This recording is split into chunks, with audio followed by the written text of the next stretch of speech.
Pebbles Gujarati. હાથીનું દોરડું.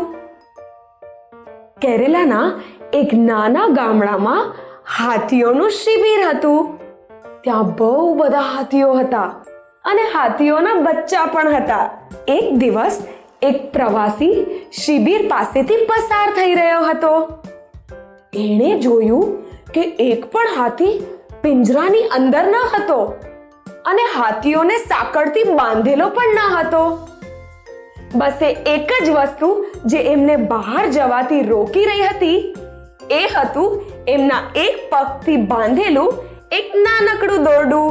આ જોઈને એ વિચારમાં પડી ગયો કે કેમ હાથીઓ દોરડું તોડીને બહાર ભાગતા નથી.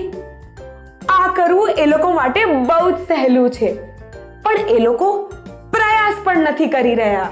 ઉત્સુક થઈને એણે ત્યાં ઊભેલા એક ઉસ્તાદને પૂછ્યું કે કેમ આ હાથીઓ બહાર ભાગવાનો પ્રયાસ નથી કરી રહ્યા.